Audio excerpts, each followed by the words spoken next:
34 சங்கீதம் 34 சங்கீதம் 34 சங்கீதம் 4 வசனம்.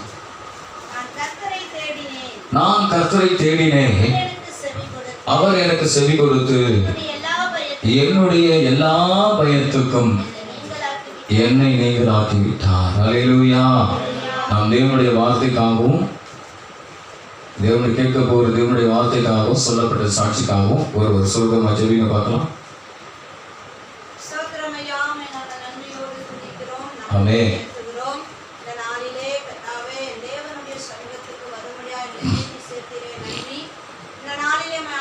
ஆமென்.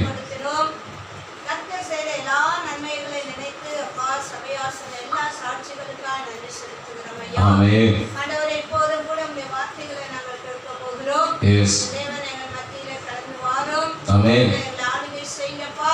வேற ஆவி எங்களை தொடாதபடி பரிசுத்த ஆவியானவர்களை நிரப்புங்க. அப்பா, கவனமா இந்த வார்த்தைகளை கேட்கும்படி எங்கள் செவியெல்லாம் திறக்கும்படியாய் ஆண்டவர் உம்முடைய வார்த்தையானது எங்கள் செவிகளுக்குள்ளாய் சென்று இருதயத்தில் விழுந்து 30, 60, 100 பலன் கொடுக்க இந்த தேவன் கிரியை செய்யபடியாய் நாங்கள் ஜெபிக்கிறோம். ஆமென். கரம் தாங்கும்படியாக ஜெபிக்கிறோம். கடையெல்லாம் நீக்கி போடுங்க. இயேசுவின் மூலம் ஜெபிக்கிறோம் நல்ல பிதாவே. ஆமென். அல்லேலூயா. கர்த்தர் நல்லவர். நான் கர்த்தரை தேடினேன், அவர் எனக்கு செவி கொடுத்து என்னுடைய எல்லா பயத்துக்கும் நீங்களாக்கி விட்டார். கடந்த 2 வாரமாக இந்த வசனத்திலிருந்து, இந்த வார்த்தையில் இருந்து நாம் தேவனுடைய வார்த்தையை கேட்டுக்கொண்டு இருக்கிறோம். நான் கர்த்தரை தேடினேன், அவர் எனக்கு செவி கொடுத்து என்னுடைய எல்லா பயத்துக்கும் நீங்களாக்கி விட்டார் என்ற வார்த்தையை யார் சொல்லுகிறது? தாவீது சொல்லுகிறார். கடந்த நாட்களிலே தாவீதுடைய வாழ்க்கையில இருந்த ஒரு 6 விதமான பயத்தை குறித்து நான் உங்களோடு கூட பகிர்ந்து கொண்டேன். என்ன பயம்? பொல்லாப்பை குறித்த ஒரு பயம் தாவீதுடைய வாழ்க்கையில் இருந்தது. 2வது விரோதமான காரியத்தை குறித்த பயம். 3வது மரண பயம் தாவீதுடைய வாழ்க்கையில் இருந்தது. கடந்த வாரம் நாம் பார்த்தோம் துர்ச்சன பிரவாகத்தை குறித்த ஒரு பயம். அடுத்தது 5வது காரியத்தை நீங்க பார்த்தீங்கன்னு சொன்னா மனுஷனுக்கு பயப்படுகிற பயம். கடைசியா நம்ம பார்த்தோம் கடந்த வாரம் 6வது காரியம் மறைவான காரியத்தை குறித்த ஒரு பயம். தாவீதுடைய வாழ்க்கையில பயம் நிறைந்தவனா இருந்தான். தொடர்ச்சியா அதே பயத்திலே இருக்கிறவனாய் அவன் காணப்படவில்லை. அந்த பயத்திலிருந்து அவன் விடுதலையாக்கப்பட்டவனாக அவன் காணப்பட்டான். அல்லேலூயா. பயம் என்பது இருக்கத்தான் செய்யும். அந்த பயம் இருந்தாலும் அந்த பயத்திலிருந்து நாம் என்ன ஆகணும்னு சொன்னா விடுதலையாக்கப்பட வேண்டியது அவசியமாய் இருக்கிறது. அல்லேலூயா. இந்த நாளிலும் கூட அதே தாவீதுடைய ஒரே ஒரு பயத்தை குறித்து இன்றைக்கு உங்களோடு கூட நான் பகிர்ந்து கொள்ள விரும்புகிறேன். எல்லாருக்கும் சந்தோஷமா இருக்குல்ல? பரவாயில்ல. பாஸ்டர் 3 காரியத்தை சொல்லாம ஒரே ஒரு காரியத்தை சொல்றாரு. ரொம்ப சந்தோஷம். அல்லேலூயா. அவன் ஒரே ஒரு காரியத்தை குறித்து இன்றைக்கு தாவீதுடைய பயத்தில் அவன் எப்படி விடுதலை ஆக்கப்பட்டான் என்று சொல்லி இந்த நாளிலே தாவீதுடைய ஒரே ஒரு பயம், நான் கர்த்தரை தேடினேன், அவர் எனக்கு செவி கொடுத்து என்னுடைய எல்லா பயத்தையும் நீங்களாக்கி விட்டார். Praise the lord. ஆமென். தாவீதுடைய வாழ்க்கையில நான் யோசித்துக் கொண்டிருந்தேன், இந்த வாரமும் தாவீதை குறித்த ஏதாவது ஒரு செய்தி கிடைக்குமா, தாவீதுடைய வாழ்க்கையில ஏதாவது ஒரு பயத்தை ஏதாவது வேதத்தில் இருக்கிறதான்னு சொல்லி நான் யோசித்துக் கொண்டு தேடிக்கொண்டிருந்த போது கர்த்தர் எனக்கு தாவீதுடைய வாழ்க்கையில் இருந்த ஒரு பயத்தை எனக்கு காட்டினார். அதை இன்றைக்கு உங்களோடு கூட நான் பகிர்ந்து கொள்ள விரும்புகிறேன். இந்த வார்த்தையை நீங்க கேட்கும் போது நிச்சயமா உங்கள் வாழ்க்கையில ஒரு பெரிய விடுதலையை நீங்கள் காண முடியும் என்று நான் விசுவாசிக்கிறேன். அது என்ன பயம்? தாவீதுடைய வாழ்க்கையில இந்த 7வது பயம் என்னவென்று சொன்னால், தூதனின் பட்டயத்திற்கு பயந்த பயம். தூதனின் பட்டயத்திற்கு பயம். பட்டயத்திற்கு பயம்தான். என்ன பயம்? கர்த்தருடைய தூதனின் பட்டயத்திற்கு பயந்த பயம். தாவீது தன்னுடைய வாழ்க்கையில தூதனுடைய பட்டயத்திற்கு பயந்த பயந்தான். எடுத்து படிப்போம். 1 நாளாகமம் 21ஆம் அதிகாரம் 30ஆம் வசனம். 1 நாளாகமம் 21:30. தாவீது கர்த்தருடைய தூதனின் பட்டயத்திற்கு பயந்திருந்தபடியால் அவன் தேவ சந்நிதியில் போய் விசாரிக்க கூடாது இருந்தது. தாவீது கர்த்தருடைய தூதனின் பட்டயத்திற்கு பயந்திருந்தபடியால் தாவீதுக்கு ஒரு பயம். என்ன பயம்? கர்த்தருடைய தூதனுடைய கையில் இருந்த பட்டயத்தை பார்த்த உடனே தாவீதுக்கு பயம். அது கர்த்தருக்கு பயப்படுகிற பயம் அல்ல. நான் முதலாவது பிரசங்கம் பண்ண பயத்திலிருந்து விடுதலை என்ற தலைப்பில் பேசும்போது முதலாவது ஒரு காரியத்தை சொன்னேன். ஆரம்பத்திலே சொன்னேன், தேவ பயம்தான். ஆனா தேவனுக்கு தவறாய் பயப்படுகிற ஒரு பயத்தை குறித்து முதல் நான் சொன்னேன். ஆதாம் ஏவாளும் பயந்து ஒளிந்து கொண்டாங்க. தேவனை பார்த்து தான் பயந்தாங்க. ஆனா அது உண்மையான தேவ பயம் இல்ல. அது போல ஒரு பயம் தான் இது. கர்த்தருடைய பட்டயத்தை பார்த்த உடனே தாவீது பயந்தான் என்று வேதம் சொல்கிறது. அதே நீங்க 21ஆம் அதிகாரத்திலே 15-16 வசனம். 1 நாளாகமம் 21ஆம் அதிகாரம் 15-16 வசனத்தை படிங்க. எருசலேமையும் அழிக்க தேவன் ஒரு தூதனை அனுப்பினார். ஆனாலும் அவன் அழிக்கையில் கர்த்தர் பார்த்து அந்த தீங்குக்கு மனஸ்தாபப்பட்டு சங்கரிக்கிற தூதனை நோக்கி, போதும், இப்பொழுது உன் கையை நிறுத்தி என்றார். கர்த்தருடைய தூதன் எபூசியனாகிய ஒர்னானின் களத்தண்டையிலே நின்றான். 16. தாவீது தன் கண்களை ஏறெடுத்து பூமிக்கும் வானத்திற்கும் நடுவே நிற்கிற கர்த்தருடைய தூதன் உருவின பட்டயத்தை தன் கையில் பிடித்து அதை எருசலேமின் மேல் நீட்டிருக்க கண்டான். அப்பொழுது தாவீது மூப்பர்களும் இரட்டு போர்த்து கொண்டு முகம் குப்புற விழுந்தார்கள். நல்லா கவனிங்க. தாவீது இந்த இடத்துல கர்த்தருடைய தூதருடைய கையில உருவின பட்டயத்தை பார்த்த போது பயப்படுறாங்க. கர்த்தருடைய தூதருடைய கையில் என்ன இருந்தது சொல்லுங்க? பட்டயம். அந்த பட்டயத்தை பார்த்த உடனே பயப்படுகிறார்கள். தாவீது பயப்படுகிறான். தெய்வ பயம் அல்ல. கர்த்தருக்கு பயந்து அவருடைய வழியில் நடக்கிறவன் எவனோ அவன் பாக்கியவான் என்று வேதம் சொல்கிறது. அந்த பயம் அல்ல இது. தாவீது தன்னுடைய வாழ்க்கையில செய்த காரியத்திற்கான ஒரு அந்த தண்டனையான ஒரு பட்டயமாய் அது காணப்படுகிறது. அல்லேலூயா. அந்த பட்டயத்தை பார்த்த உடனே ஒரே பயம்.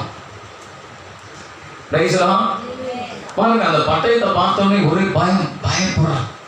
ஏன் அந்த பட்டயம் வந்தது என்று சொல்லி பார்த்தீங்கன்னா, ஸ்தோத்திரம், அது 21ஆம் அதிகாரம் 7ஆம் வசனம் சொல்கிறது, இந்த காரியம் தேவனுடைய பார்வைக்கு ஆகாதபடியினால் அவர் இஸ்ரவேலை வாரித்தார். பாருங்க, அந்த தூதனுடைய கையில பட்டயத்தை கொண்டு வந்து உருவின பட்டயத்தை எருசலேமின் மேல் நீட்டப்பட்டதாக காணப்படுகிறது. அந்த பட்டயத்தை ஏன் கொண்டு வந்தார் என்று சொன்னார், ஆகாத காரியத்தை செஞ்சாங்க. இந்த காரியம் தேவனுடைய பார்வைக்கு ஆகாதபடியால் ஆகாத காரியத்தை செய்கிறான். யார் செய்வது? தாவீது ஆகாத ஒரு காரியத்தை செய்கிறபடியினால் அந்த எருசலேம் பட்டணத்திற்கு ஒரு பட்டயம் வருகிறது. ஆகாத காரியத்தை செய்கிறான். அந்த ஆகாத காரியம் என்ன என்று சொல்லி நீங்க பார்த்தீர்கள் என்று சொன்னால், அதே 1 நாளாகமம் 21ஆம் அதிகாரம் 1 6 வசனத்தை நாம் படித்து பார்க்கும்போது, படிக்க வேண்டாம் நான் சொல்றேன், 1 6 வசனத்தை நீங்கள் படித்து பார்க்கும்போது அந்த ஆகாத காரியம் என்னவென்று சொல்லி அந்த இடத்துல நீங்க பார்க்கலாம். அல்லேலூயா. நான் அதை குறித்து தான் இன்றைக்கு நம்மளோடு கூட பகிர்ந்து கொள்ள விரும்புகிறேன். இன்னைக்கு நம்மளோடு கூட பகிர்ந்து கொள்ள விரும்புகிற காரியம் என்னவென்று சொன்னால், இந்த பட்டயம் ஏன் வந்தது, இந்த பயம் ஏன் வந்தது, இந்த பயத்திலிருந்து எப்படி அவன் விடுதலையாக்கப்பட்டான் என்று சொல்லிதான் இன்றைக்கு நான் உங்களோடு கூட நான் பகிர்ந்து கொள்ள போகிறேன். அல்லேலூயா. அப்ப பாருங்க தேவ பிள்ளைகளே, ஸ்தோத்திரம். இந்த ஆகாத காரியத்தை இவன் செய்தபடியால், தாவீது செய்தபடியால் என்ன நடக்குதுன்னு சொன்னா, ஆண்டவர் தம்முடைய ஊழியக்காரனாகிய காத் என்ற தீர்க்கதரிசியை தாவீதின் இடத்தில் அனுப்புகிறார். 1 நாளாகமம் 21ஆம் அதிகாரத்திலிருந்து நீங்க 9ஆம் வசனத்திலிருந்து 13ஆம் வசனம் வரையில நீங்க படிக்கும் போது அது தெரியும். 12ஆம் வசனத்தை படிங்க பார்க்கலாம். 3 வருஷத்துக்கு பஞ்சமும் அல்லது பகைஞரின் பட்டயம் உன்னை பின்தொடர முன்பாக செய்யும் 3 மாதம் சங்காரமோ அல்லது 3 நாள் கர்த்தருடைய தூதன் இஸ்ரவேல் எல்லை எங்கும் சங்காரம் உண்டாகும்படி தேசத்தில் இருக்கும் கர்த்தருடைய பட்டயமாகிய கொள்ளை நோயோ இவைகளில் ஒன்றை தெரிந்து கொள் என்று கர்த்தர் உரைக்கிறார். இப்பொழுதும் என்னை அனுப்பினவருக்கு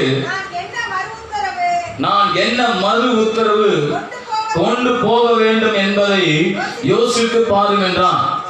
இந்த ஆகாத காரியத்தை அவன் செய்தபடியால் ஆண்டவர் தம்முடைய தீர்க்கதரிசி ஆகிய தம்முடைய ஊழியக்காரனாகிய தீர்க்கதரிசியை தாவீதினிடத்தில் அனுப்பி 3 காரியத்தை சொல்கிறார். 1, 3 வருஷம் பஞ்சமோ அல்லது 3 மாதம் சங்காரமோ அல்லது 3 நாட்கள் என்னது தேசம் எங்கும் கர்த்தருடைய பட்டயமாகி கொள்ளை நோய் 3 நாள் உங்களுக்கு வேண்டுமான்னு சொல்லி 3 காரியத்தை வைக்கிறார். அப்ப தாவீது சொல்றான், என்ன சொல்றாரு பாருங்க. அப்பொழுது தாவீது 13ஆம் வசனத்துல, அப்பொழுது தாவீது காத்தை நோக்கி கொடிய இடுக்கணில் அகப்பட்டிருக்கிறேன், இப்பொழுது நான் கர்த்தருடைய கையிலே விழுவேனாக. போதும், தாவீது சொல்றான் கர்த்தருடைய கையிலே விழுவானாக. அப்ப பாருங்க, ஆண்டவர் கர்த்தருடைய பட்டயத்தை அனுமதிக்கிறார். எதை அனுமதிக்கிறாரு? கர்த்தருடைய பட்டயமாகிய கொள்ளை நோயை அனுமதிக்கிறார். இன்னைக்கு கூட கர்த்தருடைய பட்டயம் தான் என்ன பண்ணிக்கிட்டு இருக்கிறேன். உலகம் முழுவதும் இருக்கு. அல்லேலூயா. இன்னைக்கு உலகம் முழுவதும் எது இருக்க? கர்த்தருடைய பட்டயம் இருக்கிறது. கர்த்தருடைய பட்டயமாகிய கொள்ளை நோய் இன்றைக்கு உலகம் முழுவதும் இருக்கிறது. சரி, அப்ப பாருங்க தேவ பிள்ளைகளே, நீங்க 14ஆம் வசனத்தை படிச்சு பாருங்க. 14 படிங்க.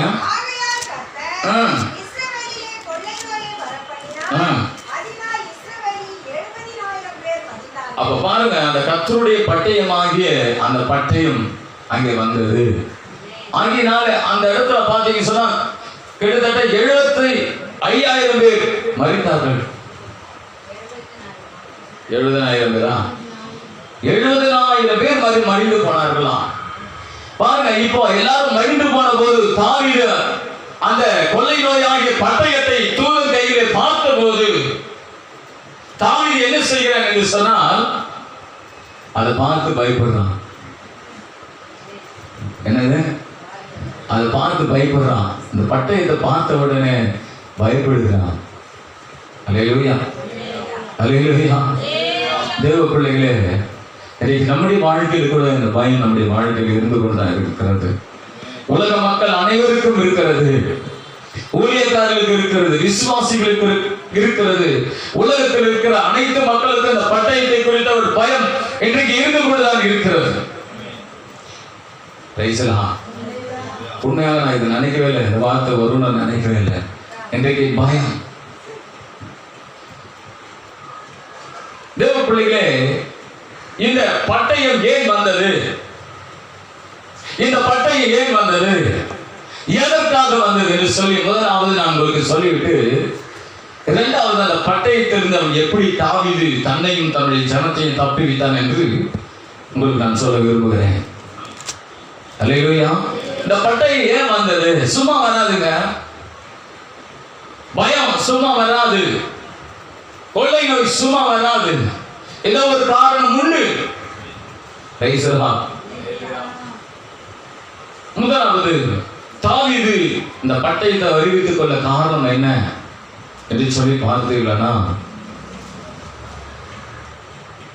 அதே 1 நாளாகமம் 21ஆம் அதிகாரம் 1ஆம் வசனத்தை படிக்க பார்க்கலாம். சாத்தான் இஸ்ரவேலுக்கு விரோதமாய் எழும்பி இஸ்ரவேலை தொகையிடுவதற்கு தாவீதை ஏவி விட்டது. அல்லேலூயா, அல்லேலூயா. என்னது?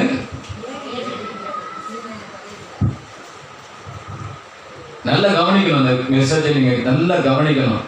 யார் உள்ள யாருன்னா இருக்காங்களா? எரி சவுண்ட் வருது. அல்லேலூயா, பிரைஸ் எல்லாம் தங்கட்டும். அல்லேலூயா. என்னது? என்ன இருக்குன்னு சொன்னா, தேவ பிள்ளைகளே, தாவீது அந்த பட்டயத்தை பார்த்து பயப்பட காரணம், பட்டயத்தை வருவித்துக் கொண்டான். அந்த பட்டயம் ஏன் வந்தது என்று சொன்னா, சாத்தான் இஸ்ரவேலுக்கு விரோதமாய் எழும்பி இஸ்ரவேலை தொகையிடும்படி தாவீதை ஏவி விட்டான். தாவீதை ஏவி விட்டான் என்றது பிரச்சனை இல்லை, தொகையிடுறது பிரச்சனை இல்லை, பிரச்சனை கிடையாது. ஆண்டவர் சொல்லி அவன் தொகையிடவில்லை. தானே யோசித்து, எவ்வளவு பேர் இருக்கிறாங்க, நம்ம அரசாட்சி ஏற்றுக்கொள்ளும் போது எவ்வளவு பேர் இருந்தாங்க, இப்ப எவ்வளவு பேர் இருக்கிறாங்க அப்படின்னு சொல்லி யோசித்து, அவன் தான் யோசித்து தொகையிடவில்லை. அவன் சாத்தானால் ஏவப்பட்டு சாத்தானுடைய ஏவுதலுக்கு கீழ்ப்படிச்சான். பிரச்சனை என்னதுங்க? சொல்லுங்களேன். பிரச்சனை என்னன்னா, பட்டயத்துக்கு பயத்துக்கு காரணம் என்னவென்று சொன்னா, சாத்தானுடைய வார்த்தைக்கு கீழ்ப்படிது. யாருடைய வார்த்தைக்கு? ஆமா, இன்னைக்கு கிறிஸ்தவனுடைய வாழ்க்கையில பிரச்சனைக்கு காரணம் என்ன தெரியுமா? ஆண்டவருடைய வார்த்தைக்கு கீழ்ப்படுகிறதை காட்டிலும் பிசாசினுடைய வார்த்தைக்கு கீழ்ப்படுகிறது தான் அதிகம். யாருடைய வார்த்தைக்கு? யாருடைய வார்த்தைக்கு? பிசாசினுடைய வார்த்தைக்கு கீழ்ப்படுகிறாங்க.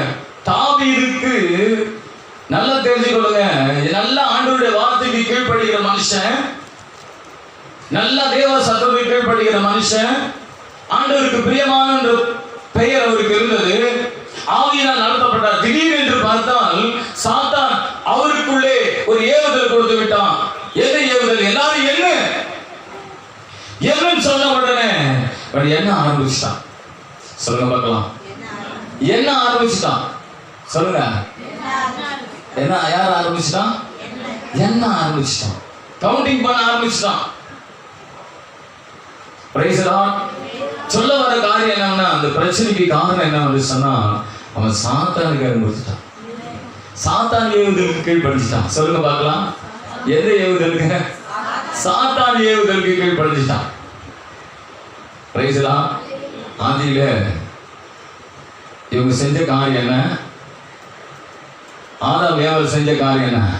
அவங்களுக்கு அந்த பயம் வந்தது. எப்படி வந்ததுன்னா, எதுக்காக அவங்க என்ன பண்ணாங்கன்னு சொன்னா, ஆதாம் ஏவாளும் யாருடைய வார்த்தை கீழ்படிஞ்சாங்க? சாத்தானுடைய ஏவுகள் தான். இதை சாப்பிடுறதுனால உங்களுக்கு பிரச்சனை இல்லை, நீங்க தேவர்களை போல இருப்பீங்க, உங்க கண்கள் திறக்கப்படும், அப்படி இப்படின்னு சொல்லி பிசாசு அவங்களுக்கு ஏவுகள் கொடுத்தான். அவளோடு பேசிக்கொண்டே இருந்தான். பேசின போது நடந்த காரியம் என்னன்னா, அதுக்கு கீழ்படிஞ்சிட்டாங்க. கீழ்படிஞ்சு அவங்க என்ன பண்ணாங்கன்னு சொன்னா, போய் அத்தி மரத்துல போய் என்ன பண்ணிட்டாங்க? மரத்தில் என்ன பண்ணாங்க? ஒளிஞ்சிக்கிட்டாங்க. தேவனுடைய பிள்ளைகளை தாவீதுடைய வாழ்க்கையில கூட சாத்தானுடைய சத்தத்துக்கு கீழ்படிஞ்சிட்டான். இது வந்து பெரிய மோசமான ஒரு காரியம். என்னன்னா, இன்னைக்கு அநேக தேவ பிள்ளைகளுக்கு, ஊழியக்காரங்களுக்கு கூட இன்னைக்கு சாத்தானுடைய சத்தத்தை அறிய முடியாம இருக்கு. பேசுறது எனக்கு கூட நான் ஒரு சில நேரங்களில இதை அறியக்கூடாத சூழ்நிலை இருக்கு. அது எப்படி அறியலாம் என்பதை நான் வர அடுத்த காரியத்தை நான் சொல்றேன். பிசாசுடைய சத்தத்தை எப்படி நம்ம அறிய முடியும் என்பதை நான் உங்களுக்கு சொல்றேன். அப்ப தேவ பிள்ளைகளே, நாம் தேவனுடைய நம்ம உலகத்தில் இருக்கும்போது எப்படி இருந்தானா, பிசாசு சத்தத்துக்கு கீழ்படிஞ்சிட்டே இருந்தோமா. 1 கொரிந்தியர் 12ஆம் அதிகாரம் 1ஆம் வசனம் சொல்லுகிறது. 1 கொரிந்தியர் 12ஆம் அதிகாரம் 1ஆம் வசனம் சொல்லுகிறது, நம்ம இந்த உலகத்தில் இருக்கும்போது நம்ம என்ன செஞ்சு அன்றியும் 1 கொரிந்தியர் 12ஆம் அதிகாரம் 1ஆம் வசனம் 2,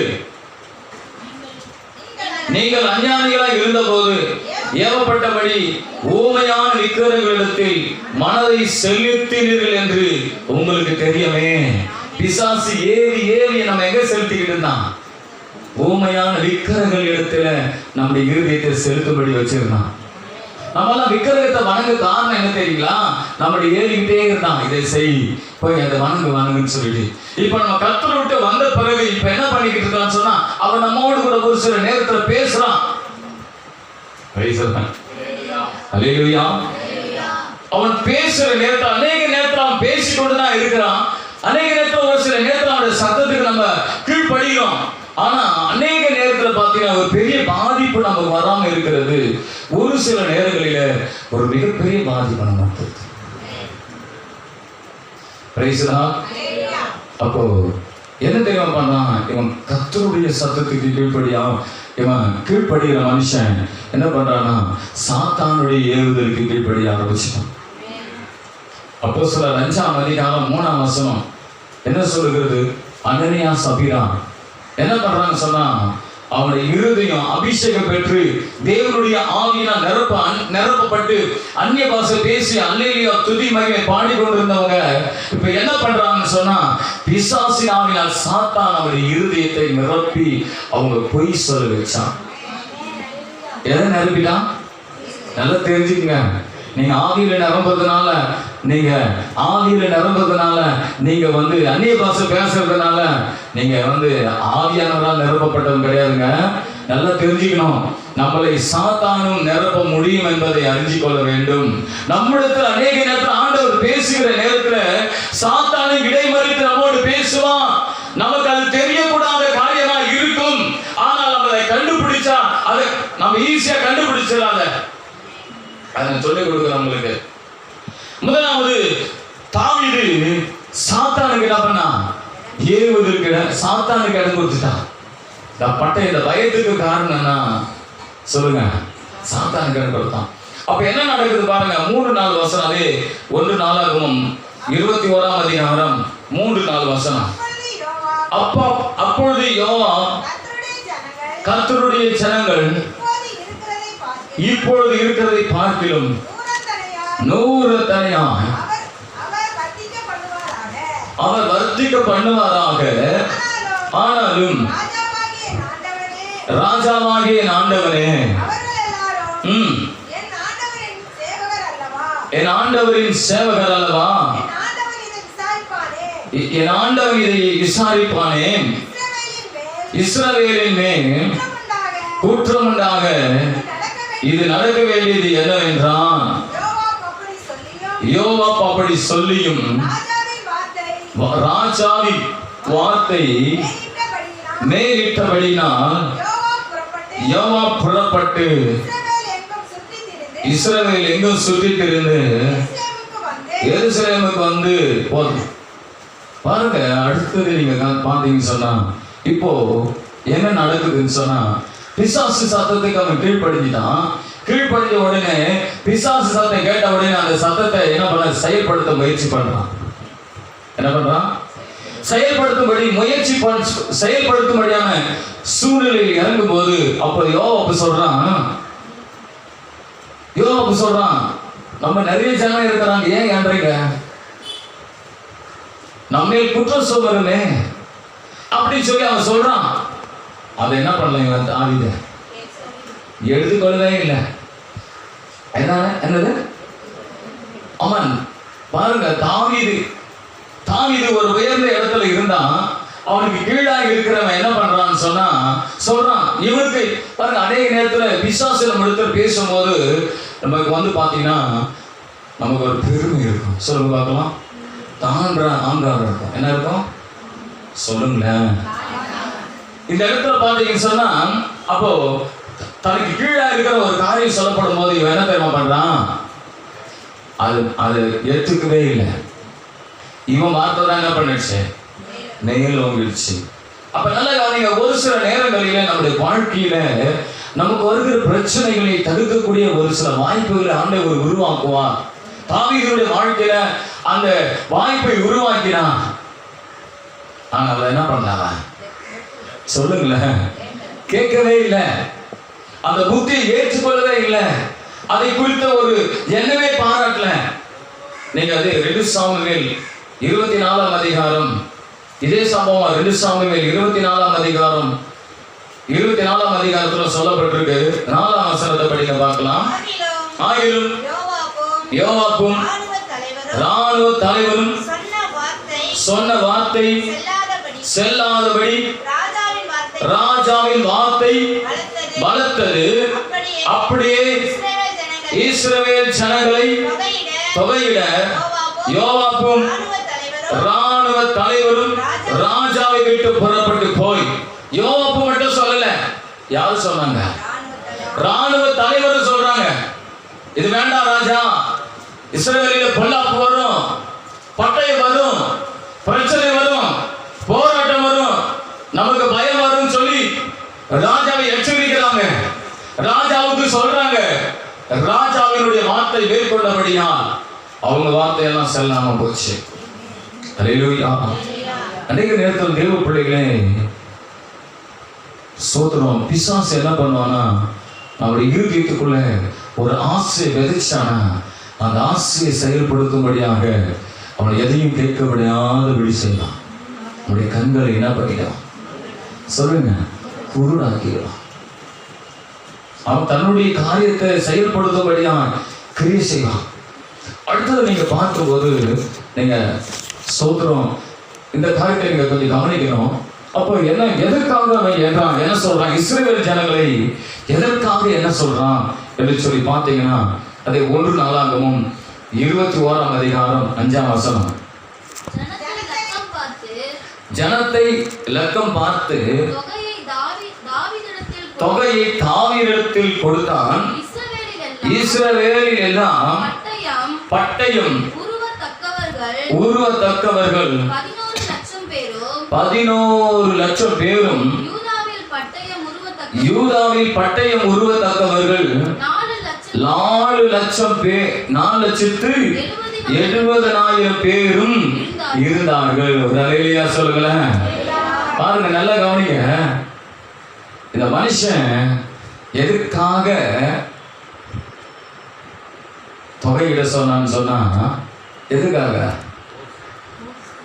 தங்கிட்ட எத்தனை பேர் இருக்கிறாங்க, எவ்வளவு ஜனம் இருக்கிறாங்க என்பது, இஸ்ரவேலிலே எவ்வளவு பேர் இருக்கிறாங்க, ஒவ்வொரு கோத்திரத்துல எத்தனை பேர் இருக்கிறாங்க என்பதை குறித்து அவனுக்கு கவலை இல்லை. அதை குறித்து என்னவில்லை. அவனுடைய எண்ணிக்கை என்ன தெரியுமா? தங்கிட்ட எவ்வளவு பேர் எவ்வளவு படபலம் இருக்குதுன்னு காட்டுறதுக்கு தான். சொல்லுங்க, என்னது? ஐயோ, எதை காட்ட? தன் பலத்தை காட்ட. அல்லேலூயா. என்கிட்ட இவ்வளவு பேர் இருக்கிறாங்க. ஒரு புது அவனிடத்துல இருக்கிறான்னு சொல்லிட்டு தன்னிடத்துல எவ்வளவு பேர் ராணுவத்தார் இருக்கிறான்னு சொல்லி, ராணுவ வீரர்கள் இருக்கிறான்னு சொல்லி அதை குறித்து அறிந்து கொள்ளும்படியா, அதை குறித்து பெருமை அடையும்படியா அவன் எண்ணுகிறான். அல்லேலூயா. அவன் எதை நம்புறான்றதை காட்டுறான். பார்த்தீங்கன்னு சொன்னா ஸ்தோத்திரம். இவ்வளவு நாள் தேவனை நம்பிக்கிட்டு இருந்தான். இப்ப என்னாச்சுன்னா ஒரு ஒரு ஒரு அற்பமான ஒரு காரியம் வந்துச்சு. என்ன தெரியுமா? தேவனை நம்புறதை காட்டிலும் தன்னிடத்தில் இருக்கிற ராணுவ போர் சேவகர் எவ்வளவு பேர் இருக்கிறாங்க, நான் எவ்வளவு பெரிய ஆள், எவ்வளவு பெரிய ஆள், என்னிடத்துல எவ்வளவு போர் சேவகர் இருக்கிறார் என்பதை அறிந்து கொள்ளும்படியாக அவன் என்ன பண்றான்னு சொன்னா கிரியை செய்யறான். அல்லேலூயா. என்னது? ஆமா, ரைஸ்லா. தனக்குள்ள ஒரு பெருமை வந்துருச்சு. என்ன பெருமை? என்கிட்ட எவ்வளவு பேர் இருக்காங்க சொல்லுங்க, எவ்வளவு பேர் இருக்காங்க? அது ஒரு 11 லட்சம் பேர், இது ஒரு 4,70,000 பேர் இருக்காங்க. இவ்வளவு பேர் 15,70,000 பேர் போர் சேவகர் என்கிட்ட இருக்கிறாங்க. ஒரு பெருமை. சொல்லுங்க, என்னதுங்க? ஒரு பெருமை. இஸ்ரவேல் ஜனங்கள் எல்லாரும் எண்ணினா அங்க தொகை யார் தான் கொண்டு வராங்க? யாரை கொண்டு வராங்க? ராணுவ போர் சேவகர் தான் கொண்டு வராங்க. ஏன் தெரியுங்களா? அதை யோசிக்கிறோம் தெரியுங்களா? ஏற்கனவே அவன் செய்த காரியம் என்ன தெரியுங்களா? இந்த 20ஆம் அதிகாரம், அதே 1 நாளாகமம் முன் அதிகாரத்துல பார்த்தீங்கன்னு சொன்னா சோத்திரம் 20ஆம் அதிகாரத்துல 1 நாளாகமம் 20ஆம் அதிகாரத்துல நீங்க 4-8 வசனத்தை நீங்க படிச்சு பார்த்தீங்கன்னா அங்க சொல்லப்பட்டிருக்கோம். சோத்திரம் படிங்க பார்க்கலாம். நீங்க 8ஆம் வசனத்தை படிங்க.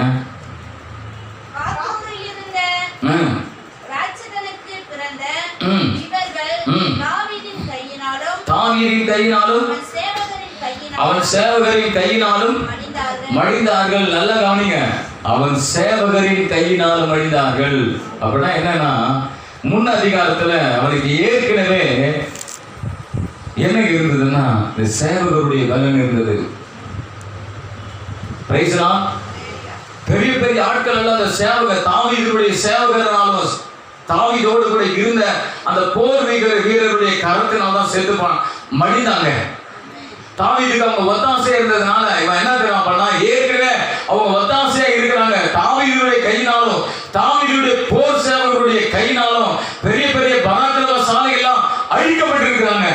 அதை பார்த்து அதை அறிந்து கொண்டிருந்த இந்த தாவீது மறுபடியும் என்ன ஆரம்பிக்கிறான், நம்ம கிட்ட எவ்வளவு பேர் யாரு இருக்கிறாங்க? போர் சேவகர் இருக்கிறாங்க. நம்ம எப்பேற்பட்ட ஆளு? அல்லேலூயா.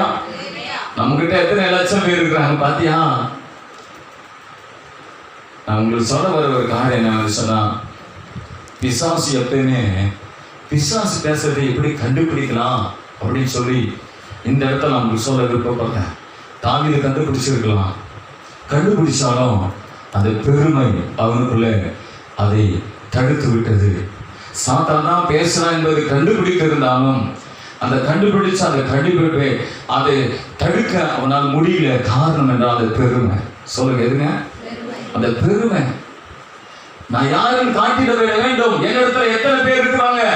போர் சேவகர் எவ்வளவு பேர் இருக்காங்க? என்னுடைய படை தலைவர் படை எவ்வளவு பேர் இருக்கு தெரியுமா? தான் அறிய வேண்டும். பெருமை வரணும் தனக்கு. அதை குறித்த ஒரு அறிவு வர வேண்டும்.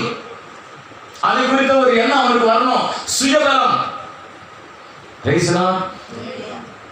எப்பவுமே நல்லா தெரிஞ்சுக்கங்க, பிசாசு ஒரு ஏவுதல் கொடுக்குறான்னா, ஒரு காரியத்தை செய்ய உனக்கு ஏவுதல் கொடுக்குறான்னு சொன்னா நிறைய காரியத்துல ஏவுதல் இருக்கும். பிசாசு எப்பவுமே பேசுறது தேவனுக்கு கீழ்ப்படியானதான் இருக்கும். ஒருவேளை தேவனுடைய காரியம் போல் இருந்தாலும் அது ஒரு கீழ்ப்படியாமையும் பெருமையும் ஒரு பாவம் இருக்கும். ஏதாவது ஒன்று இருக்கும். தேவனுடைய காரியமா இருந்தாலும் கூட, ஏன்னா யோசுவாவை சொல்லி என்ன சொல்லி மோசே என்ன சொன்னாரு, அதெல்லாம் தவறப்படலையே. என்னாகும் புத்தகத்தை எடுத்துக்கோனா எண்ணிக்கிட்டே இருக்கிறாங்க. நம்ம வேதத்தை படிக்க முடியாது. என்னாகும் புத்தகம் வந்தாலும் எண்ணிக்கை தான் வரும். 4ஆம் புத்தகத்தை வந்து எண்ணிக்கை வரும். ஒரு சில நேரத்தில் பார்த்தீங்கன்னா இப்படி பேரா இருக்கும். இந்த கோத்திரத்தில் இவ்வளவு பேர் அப்படின்னு எண்ணிக்கிட்டே இருப்பாங்க. நான் யோசிப்பேன், இந்த கோத்திரத்தில் இத்தனை பேருன்னு சொல்லி இத்தனை 1000 பேருக்கு எழுதிட்டா கூட நல்லா இருக்குமே. எல்லாம் ஒவ்வொரு கோத்திரத்தை ஒவ்வொரு குடும்பத்திலையும் சொல்லி சொல்லி சொல்லி சொல்லி இத்தனை பேருக்கு எழுதியிருக்கோம். பார்த்துருக்கீங்களா? படிக்கிறதுக்கு என்ன இருக்காது, ரொம்ப டென்ஷனாக இருக்கும். இந்த நாளாகுமா என்னாகும் வந்துட்டா இத்தனை பேருக்கு வந்துக்கிட்டே இருக்கும். அதெல்லாம் என்ன சொன்னார், ஏன் இது என்ன சொன்னாரு, என்ன ஆண்டவர் என்ன சொல்ல, பிசாசு என்ன சொல்லிட்டான், காரணம் என்ன சொன்னால் ஆண்டவர் என்ன சொல்லவில்லை. ஒருவேளை ஆண்டவர் என்ன சொல்லியிருந்தா அது வேற மாதிரி இருந்திருக்கும். இங்க என்ன தெரியுமா, பிசாசு என்ன சொன்னா அதுல என்ன இருந்ததுன்னா அதுல ஒரு பொடி வச்சுட்டான். அல்லேலூயா. என்ன தெரியுமா, பிசாசு தாவீதின் மூலமாக அந்த இஸ்ரவேல் ஜனங்களுக்கு பிரச்சனை வர வைக்கணும்னு சொல்லிட்டு ஒரு ஏவுதல் கொடுத்துட்டான்.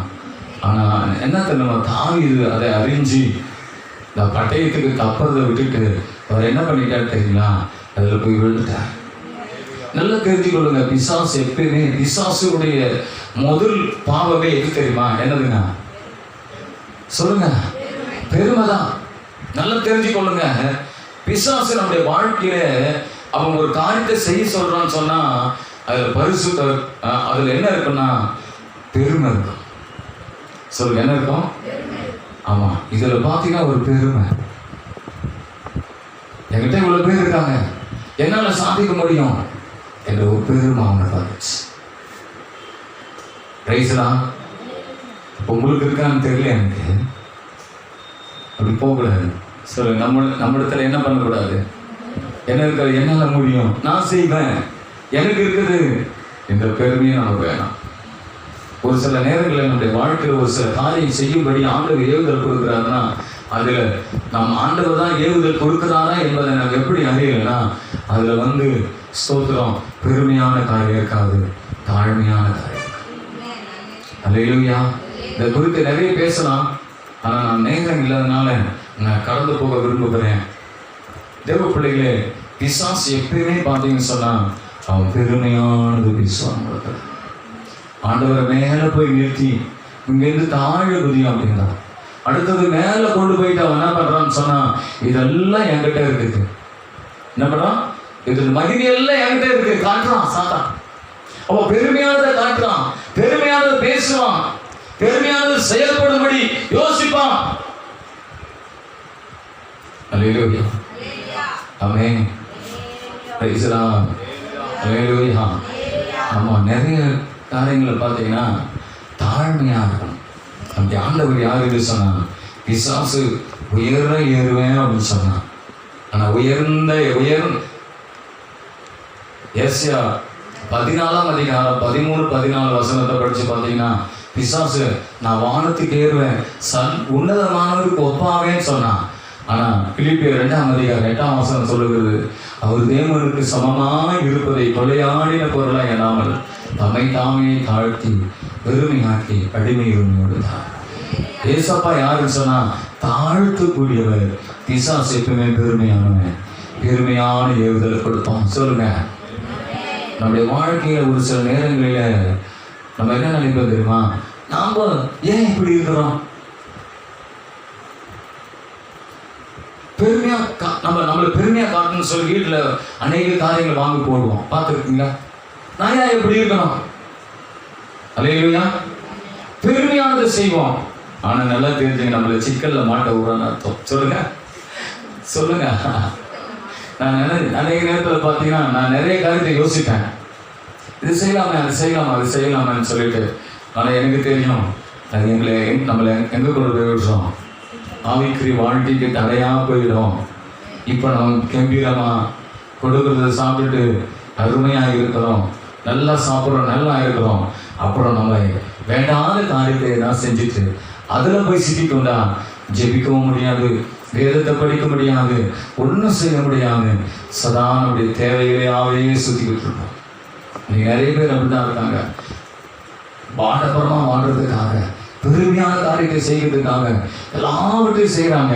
ஆனா கடைசியில் போய் பார்த்தீங்கன்னா கர்த்தர் தந்தாருன்னு சொல்லி எல்லாத்தையும் சொல்லி நினைச்சுக்கிட்டு போய் மாட்டிக்கிறாங்க. ஆனா கர்த்தருக்குள்ள அவங்க என்ன பண்ண முடியல. இல்லையா, என்னால முடியாதான், பிசாசு பேசுற பத்தி என்னால முடியாதானா, இல்லையா, என்னால முடியும், இது ஏன் செய்ய முடியாது, இல்ல ஆண்டவர் தாழ்மையா இருக்கிறார். தாழ்மையானது செய்யும். நமக்கு வாழ்க்கையில ஒரு சில நேரத்தில் நமக்கு எதிராக யாராவது செயல்படும் போது சொல்லுவான், நம்ம அவங்களோட நம்ம என்ன குறைச்சியில இருக்கிற குறைச்சிட்டோம், நம்ம பெருமையான காரியங்களை செய்யப்படுத்தி வந்துடுவான். அங்கதானே ஜாக்கிரதையா இருக்கணும், அங்கதான் உன்னை காத்துக்கணும். என்னை எத்தனையோ அப்படி வரும்னு நினைச்சிருக்கிறேன். நான் கவலையே பட மாட்டேன், நீ பேசுறத பேசு, எனக்கு தெரியும் நான் எப்படி இருக்கணுமோ அப்படிதான் இருப்பேன். பெருமைக்காக என்ன பண்ணக்கூடாது, பெருமைக்காக என்ன சாப்பிடக்கூடாது, என்ன சாப்பிடக்கூடாது, பெருமைக்காக புண்ணாக்கு சாப்பிடக்கூடாது. அது வேற சொல்லுவாங்க இல்லையா, நான் வேற மாதிரி சொல்லிட்டேன். அல்லேலூயா. பெருமைக்காக எதையாவது சாப்பிடணும்னு சொல்லிட்டு சாப்பிடக்கூடாது, பெருமைக்காக எதையும் செய்யக்கூடாது. அல்லேலூயா. யார் வேணா பெருமையா என்ன பேசிட்டு போட்டோம், பெருமையா செய்யட்டும், எப்படி நான் வாழட்டும், நான் ஏசப்பாவுடைய பிள்ளை, ஏசப்பா தாழ்மையா இருந்தது போல நான் இருப்பேன். பிசாசை பேச விட மாட்டேன், பெருமையானதை செய்யும்படி அது எனக்கு வெறுமையை கொண்டு வரும் என்பதை அறிந்திருக்கிறேன். அல்லேலூயா. இப்ப நல்ல கவனியம், பாயிண்டை கொண்டது. இப்போ அந்த பயம், அந்த பிசாசு கடன் கொடுத்தபடியால், பிசாசு இடம் கொடுத்த போது கூட அவனை தப்பி வைக்கிறதுக்கு ஆலோசனைக்காரர் இருந்தாங்க. அது கேட்கவே இல்லை. நம்முடைய வாழ்க்கையில கூட ஒரு சில நேரங்கள்ல நம்ம என்ன நினைக்கிறோம், பாஸ்டர் எல்லாம் சொன்னா என்ன பண்றதுல கேட்கறது கிடையாது, அப்படியே தூக்கி தூர போட்டுருவோம். பாஸ்டர் என்ன சொன்னா கேட்கறது கிடையாது, அதை அப்படியே போட்டுடுவோம். அங்க ஒரு சிக்கல்ல மாட்டிக்கிட்டு ஒரு சில நேரம் ஒரு சில காரியங்களை பார்ப்போம், இவங்க செய்யறது நமக்கு நல்லா தெரியும், இது இப்படிதான் செய்யறாங்க, இந்த காரியம் இப்படி கொண்டு போகும்போது சொல்ல முயற்சிக்கும் போது நம்முடைய ஆலோசனைகளை ஒன்றும் நம்ப மாட்டாங்க.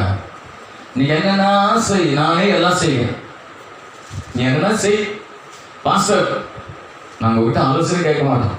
நான் கேட்டேன், என்ன சொல்றீங்க, இதெல்லாம் செய்ய சொல்லுவீங்க, செய்ய சொல்ல போடுவோம், எங்களால் அது முடியுமா? நாங்கள் இயல்பாகவே எங்கள் இஷ்டத்துக்கு செஞ்சு பழட்டோம், அவருடைய யோசனைக்கு இடம் கொடுத்து பழகம், இதெல்லாம் எங்களால் முடியுமா? நீங்க தப்பி வைக்கிறதுக்காக தான் நான் சொல்றேன். சொல்லுங்க, நம்ம பயத்துல விடுதலை வேணுமா? நமக்கு பயத்தை நாமளே வர வச்சுக்கிறோம். சரி, அப்ப பாருங்க என்ன நடக்குதுன்னா, இந்த பயத்திலிருந்து தேவன் தாவீதை விடுவித்தார். அல்லேலூயா சொல்லுங்களேன். நீங்க வசனத்தை படிங்க பார்க்கலாம். ஸ்தோத்திரம். அது 1 நாளாகமும் 21ஆம் அதிகாரம் 27ஆம் வசனம்.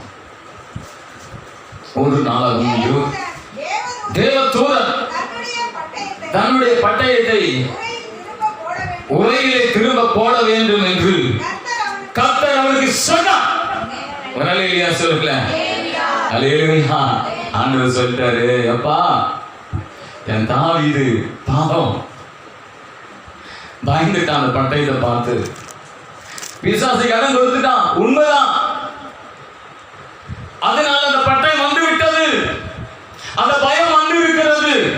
நீ தொடர்ந்து என் பிள்ளைய பயன்படுத்திக்கிட்டு இருக்காத, பட்டயத்தை போடு.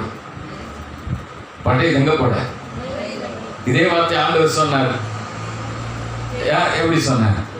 பேருல பார்த்து சொன்ன, பட்டயத்தை அதன் உரையிலே போடு. பட்டயத்தை எடுக்கிறவன் பட்டயத்தாலே மடிவான். பாருங்க, ஆண்டவருடைய தூதனை பார்த்து சொல்றாரு, இந்த கொள்ளை நோய நீ உள்ள போ. சொல்லுங்க, உள்ள போ. நீ கிறிஸ்தவங்க தான் இன்னைக்கு கொள்ளை நோய்க்கு காரணம்.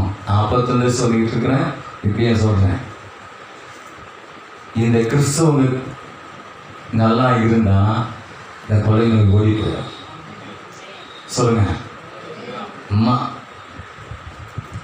பிசாசு கடன் கொடுத்து பெருமையானதை செஞ்சு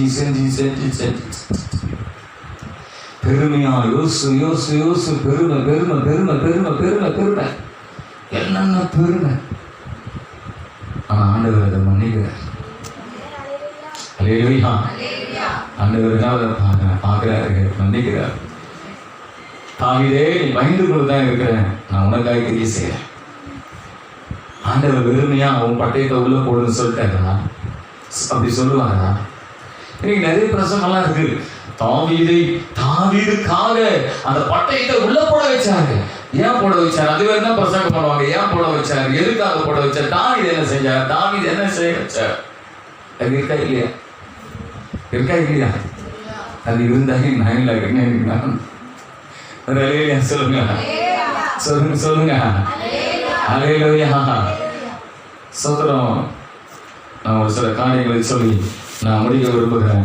தாவீதுடைய வாழ்க்கையில ஆண்டவர் அவன் என்ன செஞ்சா பாருங்க. இந்த பட்டயத்தை ஆண்டவர் உரையில போட வைக்கிறதுக்கு ஆண்டவர் அவன் தாவீது என்ன செஞ்சான்னு சொல்லி பார்த்தீங்கன்னா, நீங்க 7 அது 1 நாளாகமும் 21ஆம் அதிகாரம் 7-8 வசனம் படிங்க. இந்த காரியம் தேவனுடைய பார்வைக்கு ஆகாததானபடியினால் அவர் இஸ்ரவேலை பாதித்தார். நல்ல கவனிங்க, தாவீது செய்யக்கூடிய காரியம். தாவீது தேவனை நோக்கி, நான் இந்த காரியத்தை செய்ததினால் நீ மிகவும் பாவம் செய்தேன். இப்பொழுதும் உம்முடைய அடியேனின் நீக்கிவிடும், வெகு புத்தீனமாய் செய்தே. தாவீது சொல்றான், ஆண்டவரே வெகு புத்தீனமா செஞ்ச ஆண்டவரே. எப்படி சொல்றான்? ஆண்டவரே புத்தி இல்லாம செஞ்சுட்டாங்க. இந்த பெருமையானவங்க பார்த்தீங்கன்னா ஒத்துக்கவே மாட்டாங்க. எல்லாத்தையும் செஞ்சுட்டு என்ன பிரச்சனை உண்டானா, தான் பிடிச்ச முயலுக்கு சொல்லுங்க 3 காலு. சொல்லுங்க 3 காலு. என்ன காலு? 3 காலு. தாவீது பெருமையானவன் நல்ல சாத்தானும் அந்த சிதையில கொடுத்ததுனால அது பெருமை வந்தது. ஆனாலும் தாவீது சொல்றான், ஆண்டவரே புத்தீனமா செய்தேன், வெகு புத்தீனமா செய்த மன்னி ஆண்டவரே. இந்த புத்தீனம் வந்து பார்த்தீங்கன்னா பெருமை இருந்தால் தான் அந்த புத்தீனம் இருக்கும். 2 கொரிந்தியர் 12ஆம் அதிகாரம் 11ஆம் வசனத்தை படிச்சு பார்த்தீங்கன்னா பவுல் சொல்றாரு. 2 கொரிந்தியர் 12ஆம் அதிகாரம் 11ஆம் வசனம். மேன்மை பாராட்டி புத்தீனனாயினேன். மேன்மை பாராட்டுறவன் யாரா? புத்தீனன். தாவீது வாழ்க்கையில தெரியுது, நான் புத்தீனமா செஞ்சேன், ஏன் நான் மேன்மை பாராட்டினேன். சொல்லுங்க, மேன்மை பாராட்டினேன். அமைதியா உட்கார்ந்து இருப்பேன். சொல்லுங்க, புத்தீன ஆண்டவரே. சொல்லுங்க எல்லாம், ஆண்டவரே பிசாசு கடன் கொடுத்தேன், நான் காரியத்தை பண்ணீங்க ஆண்டவரே. பிசாசு வார்த்தையில என் சிந்தையில் இடம் கொடுத்த காரியத்தை பண்ணீங்க ஆண்டவரே. என் புத்தியினத்தை சற்றே சகித்தீர்கள் ஆனால் நலமாய் இருக்கும் என்று பவுல் கொரிந்து சபையை பார்த்து சொல்றாரு. நீங்க இப்போ ஆண்டவரே என் புத்தியினத்தை தயவு செய்து பண்ணீங்க ஆண்டவரே. புத்தியினத்தை நான் பாவம் செஞ்ச ஆண்டவரே. எல்லாம் குஞ்சிக்கிட்டு கண்ணீர் விட்டு அழகு. அப்படியா? சொல்லுங்க பார்க்கலாம், ஆண்டவரே என் புத்தியத்தை பண்ணீங்க ஆண்டவரே. நான் எப்ப பார்த்தாலும் பெருமையா யோசித்து எதோ செஞ்சு இந்த பயத்துல மாட்டிக்கொண்டிருக்கிறேன் ஆண்டவரே. ஆமே. 2வது ஒரு காரியத்தை நீங்க பார்த்தீங்கன்னு சொன்னா, ஸ்தோத்திரம் 16ஆம் அதிகாரம் 1 நாளாகமம் 21ஆம் அதிகாரம் 16ஆம் வசனம். தாவீது தன் கண்களை ஏறெடுத்து பூமிக்கும் வானத்துக்கும் நடுவே நிற்கிற கர்த்தருடைய தூதன் உருவின பட்டயத்தை தன் கையில் பிடித்து தன் எருசலேமின் மேல் நீட்டியிருக்க கண்டான். அப்பொழுது தாவீது மூப்பர்களும் ரட்டு போட்டுக்கொண்டு முகம் குப்புற விழுந்தார்கள். அல்லேலூயா. 2வது காரியம், முகம் குப்புற விழுந்தாங்க. சொல்லுங்க, முகம் குப்புற விழணும். சொல்லுங்க, நான் ஒண்ணு இல்லை ஆண்டவரே. ஆண்டவரே நான் ஒண்ணும் இல்லாம. சொல்லுங்க, நான் ஒண்ணுமே இல்லை. முகம் குப்புற விழுதுனா என்ன அர்த்தம்? நான் ஒண்ணுமே இல்லை ஆண்டவரே. அவர் சொல்லுவார், என்னால் ஆகும் என்பதை போல ஒன்றை யோசிக்கிறதற்கு எங்களாலே நாங்கள் தகுதியானவர்கள் அல்ல, எங்கள் தகுதி தேவனாலே ஒன்று இருக்கிறது. அல்லேலூயா. ஆமென். யோவான் சாணகர் சொல்லுவார், அவர் பெருகவும் நான் சிறுகவும், அவருடைய பாதரட்சி வாரை அவிழ்க்கிறதுக்கு நான் தகுதியானவன் அல்ல. எனக்கு அருமையான தேவ பிள்ளைகளே, நம்மை முற்றிலும் தாழ்த்த வேண்டும். சொல்லுங்க, என்ன பண்ணணும்? நான் ஒன்றுமில்லை ஆண்டவரே, முகம் குப்புற விழ வேண்டும். நான் ஒன்றுமில்லை. நான் பெரிய ராஜா தான் நான் நினைச்சுக்கிட்டு இருந்தேன். என் படபலம் இருக்கிறது, என்னால் முடியும் என்று நினைத்தேன். என்னால் ஒன்றும் கூடாதப்பா. அல்லேலூயா.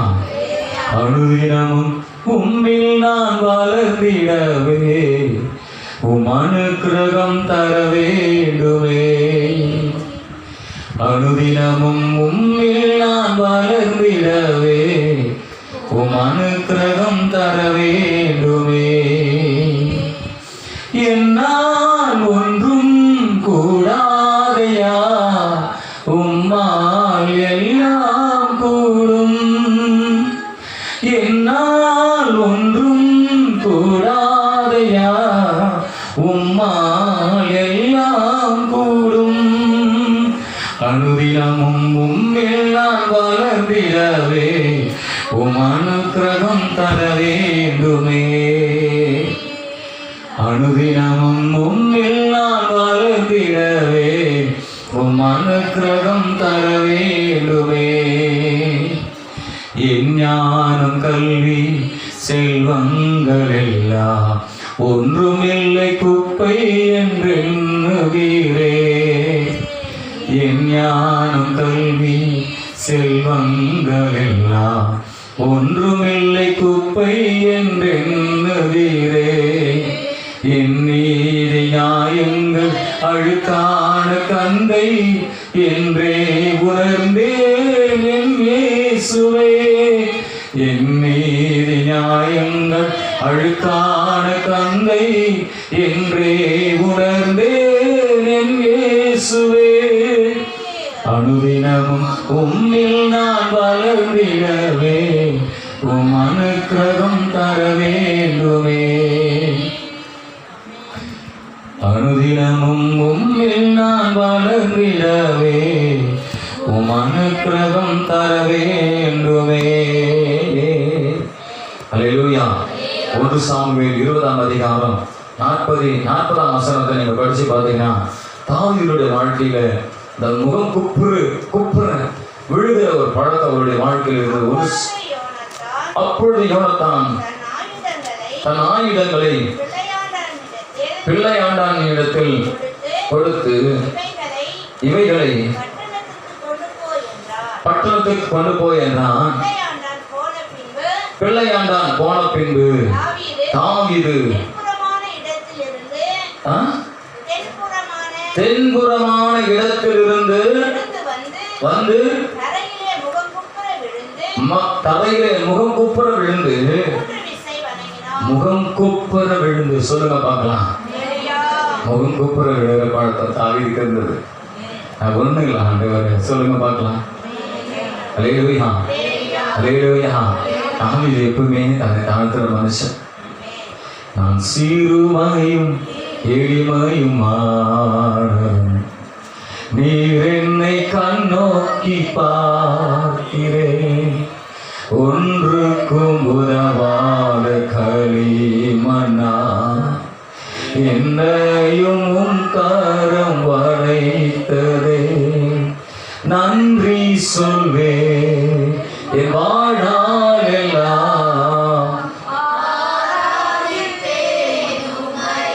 தாவீது சொல்றாரு, நான் சிறுமையும் எளிமையுமானவரே. தகப்பனே தன்னை ஒப்பு கொடுக்கிறார், தன்னை தாழ்த்துற முகம் குப்புற விழுகிறார். அல்லேலூயா. எப்பவுமே இந்த முகக்குப்புற எப்போ விழுவாங்கன்னு சொன்னா, ராஜாவுக்கு முன்பாக தான் விழுவாங்க. எல்லாம் தாவீதுக்கு முன்பாக முகக்குப்புற விழுந்தாங்க. தாவீது ஆண்டவருக்கு முன்பாக முகக்குப்புற விழுந்தார். எல்லாரும் தாவீதை ராஜாவா நினைத்து ராஜாவுக்கு முன்பாக முகக்குப்புற விழுந்தார்கள். தாவீது நினைச்சிட்டான், நான் ராஜாவல்ல, நான் ராஜா தோத்து போயிட்டேன். என் ராஜாதி ராஜா இயேசு ஜெயிச்சிட்டாரு, அவருக்கு முன்பாக முகம் குப்புற விழுவோம். நம்ம தாழ்த்துனா ஆண்டவர் மன்னிக்கிற தேவன். சொல்லுங்க, ஆமா சொல்லுங்க, தாழ்த்துனா மன்னிக்கிறவர். சொல்லுங்க, அல்லேலூயா. விசுவாசி கடன் கொடுத்தாலும் ஆண்டவரே என்னை மன்னிங்கப்பா, என்னை தாழ்த்துற ஆண்டவரே. 21ஆம் அதிகாரம் 1 நாளாகும் 21ஆம் அதிகாரம் 17ஆம் வசனம். மூணாவது காரியம், தாவீது தேவனை நோக்கி ஜனத்தை என்ன சொன்னவன், நான் அல்லவோ நான் தான் பாவம் செய்தேன், பொல்லாப்பை நடப்பித்தேன். இந்த ஆடுகள் என்ன செய்தது? தேவனாகிய கர்த்தாவே, வாதிக்கும்படி உம்முடைய கரம் உம்முடைய ஜனத்துக்கு விரோதமாய் இராமல் எனக்கும் என் தகப்பன் வீட்டாருக்கும் விரோதமாக இருப்பதாக என்றான். தாவீது சொல்றான், நான் தான் பாவம் செய்தேன். சொல்லுங்க, நான் தான் பாவம் செய்தேன். நான் தான் ஆண்டவரை என்ன சொன்னேன்? நான் தான் ஆண்டவரை பாவம் செய்ய சொன்னேன். நான் தான் பாவம் செஞ்சேன். இவங்க யாருக்கு என்ன சொல்லையே, என்ன பண்ணீங்கப்பா? 8ஆம் வசனத்தை நீங்க படிச்சு பார்த்தீங்கன்னா தெரியும். தாவீது தேவனை நோக்கி, நான் இந்த காரியத்தை செய்ததினால் மிகவும் பாவம் செய்தேன். சொல்லுங்க, மிகவும் பாவம் செய்தாங்க, மிகவும் பாவம் செஞ்சாங்க. அல்லேலூயா. ஆண்டவரே மன்னிங்கப்பா. சொல்லுங்க, என் பாவத்தை மன்னிங்க ஆண்டவரே. தாவீதிடத்துல எப்பவுமே பாவத்தை ஒப்புக்கொள்ற பழக்கம். தான் ராஜா தானே. எப்பவுமே ஒரு சில நேரங்களில் பெருமையான ஆள் இடத்துல ஒப்புக்கொள்ள மாட்டாங்க. பெருமையான ஆள் என்ன பண்ண மாட்டாங்க, அப்படியே தான் நிற்பாங்க, சரியா நிற்பாங்க. அந்த கெத்த என்ன பண்ண மாட்டாங்க, அந்த செடியை நின்றுவாங்க, அப்படியே நிற்பாங்க, அதை மெயின்டைன் பண்ணுவாங்க. தாவீது அதை மெயின்டைன் பண்ணவே இல்லை. யாருக்கிட்ட நான் என்னன்னு சொன்னா எண்ணு, இலை என்னன்னா எண்ணுனா என்ன பண்ணார எடுக்காதுன்னு சொன்னார். இப்ப சொல்றாரு, யார் எதிர்க்க பெருமையா எழுதும் அதே ஆட்கள் எழுதுற. தாவீது சொல்றாரு, நான் பாவம் செய்த ஆண்டவரே. ஒரு ஒப்புக்கொள் இருக்கணும். நம்ம சபையார் கூட பார்த்துருக்கிறேன், விசுவாசிங்க பார்த்தீங்கன்னா இதெல்லாம் செஞ்சுட்டான். பாஸ்டர்கிட்ட வந்து பாஸ்டர் சாரி பூரி எதுவுமே சொல்ல மாட்டாங்க. பார்த்துருக்கீங்க, அந்த சகோதரி சொல்லுவாங்க, ஒரு சிலர் சொல்லுவாங்க சாரி பாஸ்டர், தாதா சகோதரி தான் அடிக்கடிக்கு சாரின்னுவாங்க. சாரி பாஸ்டர், அல்லேலூயா. சாரி கீரி சொல்ல மாட்டாங்க, சாரி கீரி பூரி எதுவுமே சொல்ல மாட்டாங்க. சரி, எங்க சொல்றீங்களா இல்லையா? எங்க சொல்லலாம் சொல்லுங்க, அது எங்களுக்கு தெரியாதுன்னா பாஸ்டர் யாருக்கு சொல்லுங்க. அல்லேலூயா, அல்லேலூயா. ஆமா, சொன்ன உடனே 2 சாமுவேல் 12ஆம் அதிகாரம் 7 13 வசனத்தை படிச்சு பார்த்தீங்கன்னா 7ஆம் வசனத்துல நாத்தான்வேல் வருகிறான். நீ ஏன் அந்த மனுஷன் சொன்ன போது தாவீது சொல்றான், நான் தான் அந்த மனுஷன். அல்லேலூயா. நீ தான் அந்த மனுஷன் சொன்ன போது நீ யாரை என்ன சொல்றது? நான் என்ன பாவம்னா செய்வேன்? நான் இந்த நாட்டின் தலைவன், இந்த நாட்டின் ராஜா, நான் என்ன வேணா செய்வேன். நீ என்ன சொல்றது? நீ அட்லீஸ்ட் ஒரு தீர்க்கதரிசி, என்னிடத்தில் சம்பளம் வாங்குறவன், ஆகினால நீ எதுவும் சொல்லாதுன்னு சொல்லவே இல்லை. உடனே நான் பாவி என்று தான் பண்ணிக்கிறேன். சொல்லுங்க, இந்த அனுபவம் நம்முடைய வாழ்க்கையில தேவை. 7ஆம் வசனத்தை படிங்க டக்குன்னு.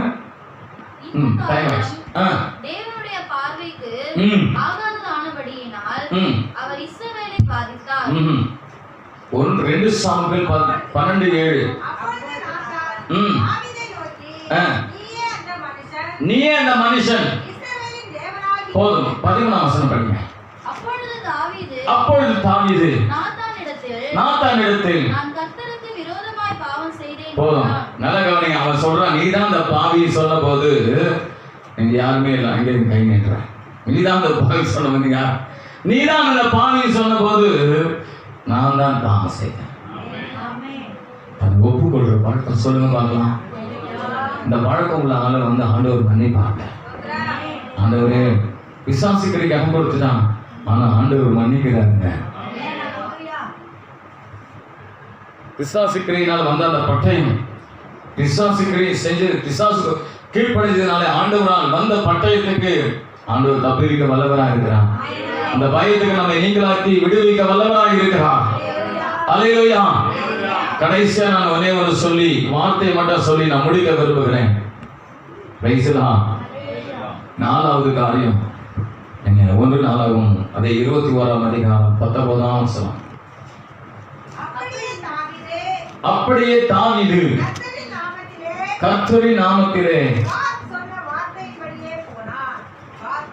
காத் சொன்ன வார்த்தையின்படியே போனான். ஒரு அல்லேலூயா சொல்லுங்க. கர்த்தருடைய தீர்க்கதரிசி ஒரு ஆலோசனை சொல்றான், ஊழியக்காரன் ஒரு ஆலோசனை சொல்றான், அவன் அப்படியே செய்யறான். என்ன பண்றான்? எத்தனை பேர் ஊழியக்காரர்கிட்ட ஆலோசனை கேட்குறீங்க? அது அப்படிதான் செய்றீங்க.